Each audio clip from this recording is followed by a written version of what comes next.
Hi everyone and welcome to our YouTube channel. I am delighted to welcome Ryan, who's joining me today from Making Money Simple. Hi Ryan. Hello Katie, very glad to be here. Thanks for having me on. Thank you for coming. And today we are talking all about investing and insurance. So how insurance can be a really important part of your investing strategy. So excited to kind of jump into this today. So Ryan, can I ask you some investing questions to start with then? Yes. For people who are completely brand new to investing, what actually does it mean? Because it's quite a scary term.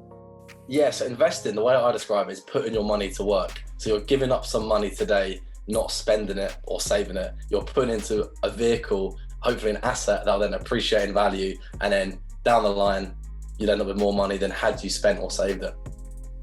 Got it. Okay. And so I guess, yeah, I suppose you kind of answered the next point then. So saving versus investing. I guess we all know about saving. We're all told to save when we're younger, but people now want to get into investing. Like, what's the difference between saving and investing? Is one better than the other? Yeah, so there's not necessarily one better. They're both needed. Like, you need to save for a holiday. You might need to save for a house deposit. You do need to save for certain things. But then when it comes to sort of building wealth, you can't really save your way to wealth. And that's mainly because inflation, I mean, at the moment it's very high, but usually inflation is higher than the rate you get from a savings account, which is why you need to invest, because investing gives you a chance to actually beat inflation and hopefully grow past inflation, then grow your wealth and then achieve financial independence, freedom, all those things we're aiming for. Got it. Okay. And like, who should be thinking about investing then? Does it suit certain people more than others? So really everyone should be investing, and investing is quite a broad term. There's different asset classes like the stock market, property market, crypto market, but really everyone should be investing in some sense, because I think everyone ideally wants, even if you're older, want a slightly more comfortable retirement with a bit more income per month. If you're younger and you want to retire early, I think it is for everyone, but particularly if you're younger, in your 20s, 30s, 40s, even your 40s is young nowadays. People are living later than ever into their 80s and 90s. So even investing in your 40s, you're still going to have so many years ahead of you. And the reason why those years are good is because of compound interest. And that essentially is where over time, your previous gains make more gains, and that snowball effect builds up over time. That magic compound interest. Yeah. Yes. It is magic. Yeah, compound growth. And so for people who are completely brand new to investing and like thinking of getting started, what are your 5 top tips to actually getting into it? Yeah, so there's quite a few tips I can give when it comes to investing. The first one, probably coming back, would be compound interest. I think if you understand the power of compound interest, you're then more likely to give up £1 or £10 a day, because you know that in 10, 20, 50 years time, that's going to be worth hopefully a lot more money. So compound interest would be the first one. The second one I would say is time in the market. So a lot of people try to sort of time the market, buy high, sell low, everyone says that. But whatever market is really, the best thing is just to stay invested and stay invested for the long term. Not only will that give you better returns statistically, but it's also a lot more stress and convenient rather than trying to time the ins and outs. The third tip would be diversification, and we'll talk about some more, I think, in a later question as well. But essentially, don't want all your eggs in one basket. Every market is unpredictable, particularly the stock market. So if you can be diversified, and it's so easy nowadays through using funds where you can invest into hundreds, if not thousands of companies inside one fund. So diversification is a big tip, and it's so easy to do that nowadays. The fourth one I would say is, I feel like people in the UK particularly are a bit maybe a lot more risk averse when it comes to investing. Maybe Americans are more used to 401ks and that sort of thing, whereas in the UK we have like our pensions and everyone thinks that's going to sort them out. So I think if you actually just educate yourself a little bit, you'll realise that it's not actually that daunting. So watching this podcast, this YouTube video, listen to the podcast, read a few books, some good book recommendations I give to get started, The Little Book of Common Sense Investing, I Will Teach You to Be Rich, Money Master the Game. Read those 3 books, you'll have a great foundation knowledge. And then the 5th one would honestly be just to get started. I feel like it's one of those things where people, you plan out your perfect gym routine, then you never go to the gym, you plan out the perfect diet, then you never get on it. Just investing your first £10, you'll then sort of see how you then react to when the market goes up, goes down. You'll get to know, you'll dip your toe in and get to know yourself a bit better. And then also realise it's not actually that daunting. Traditionally, it was done by, maybe rich old people 30, 40 years ago. But now there's so many apps you can download. You can become an investor in seconds. So yeah, getting started is always the most important tip for any new investor. And then over time, as you learn, you can then sort of change your strategy, adapt it, hopefully invest more, and then yeah, eventually get to financial freedom. You're so right. I mean, there's so many resources out there, aren't there, to kind of get you started. I remember, I think Instagram is a great place. Like, and when I found your account on Instagram, like, you really inspired me to think more about investing, because I think it is quite a daunting and scary topic when you've never done it before, and you do think it's for the wealthier people, like older people and stuff. And it was when I kind of got onto Instagram, I was like, oh my god, there's a whole world of young people investing, and it's actually really accessible.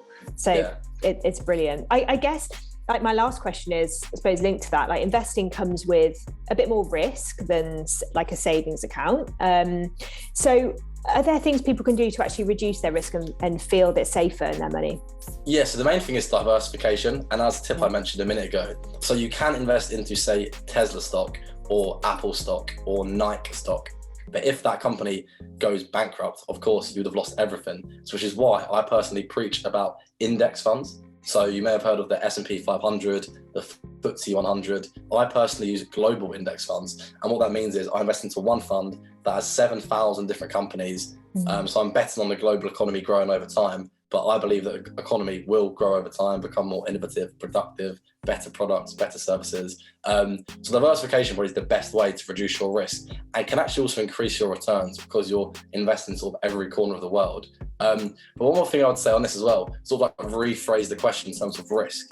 Like, isn't it risky keeping money in savings accounts because they're losing out due to inflation? You know, isn't it risky just relying on one income stream from your main job? If you got ill or something happened, made redundant, you're then wiped out. With investing, you can get other income streams through capital growth and dividends. So it depends how you sort of define risk, but I would say diversification, is the main way to reduce your risk over time. I think you frame it in a really, really good way then. I think investing feels scary if it's completely new to you, and like the change is always scary. But I think you're right. Actually, we take more of a risk by leaving our money sat in a savings account and earning nothing. Yeah, we just spoke about diversification and talking of reducing risk. So what other things can people do to protect their finances, Katie? So I guess this video is all about insurance and investing. So insurance in particular is a great way to protect against any kind of risk. You know, there's like car insurance, home insurance, buildings, contents. You probably already have those products. But the one that I think is really interesting is income protection insurance, which I know, Ryan, you know about, and perhaps the watchers may not have ever heard of before, but it's a really cool product that can kind of protect your income if you fall ill. And why that product's really important, I think, is because when we talk about investing, we're talking about growing our money and reaching these financial goals. But that all means that all relies on you having an income, right, to keep investing. So if you don't have that income, you can't invest anymore. So what impact's that going to have on your compound growth, et cetera, et cetera? So income protection insurance is a great way to replace that income if you can't work, so you can keep investing, basically. And how does it actually work then in practice? Yeah, so the way it works is you would you can buy a policy really, any age. As a young person in your 20s, you can go and buy a policy.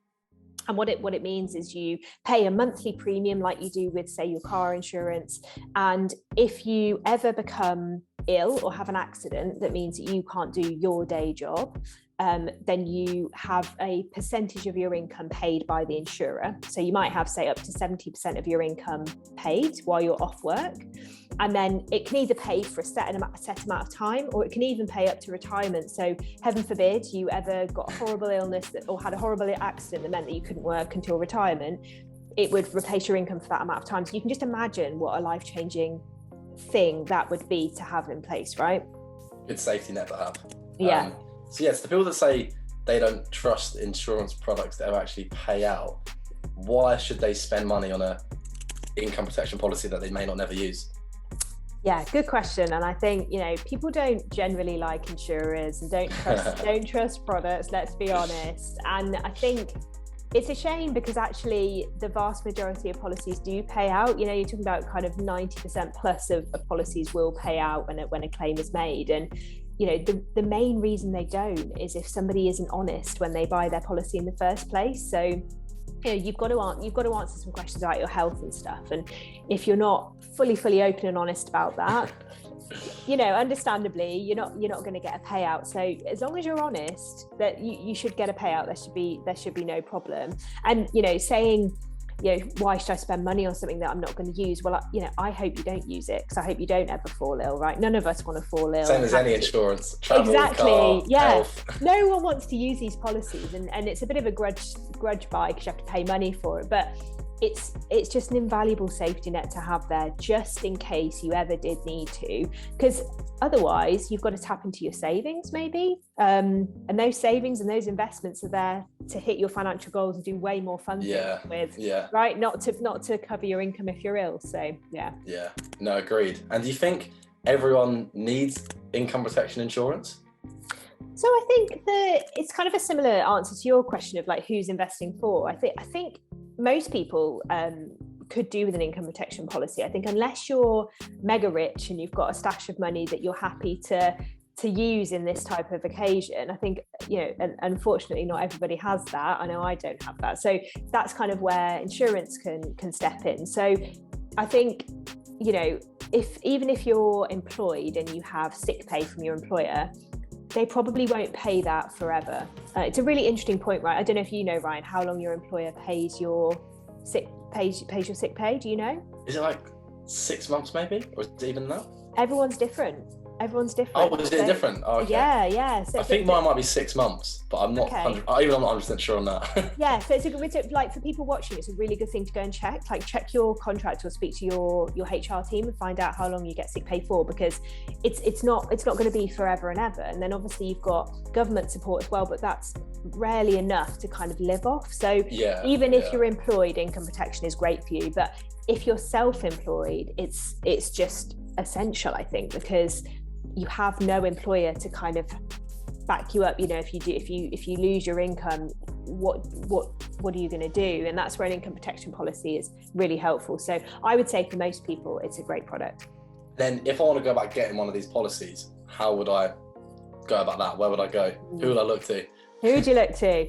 So with these policies, you often can't really buy them online on comparison sites, which is the normal way that people go and buy their home insurance or their car insurance and stuff, right?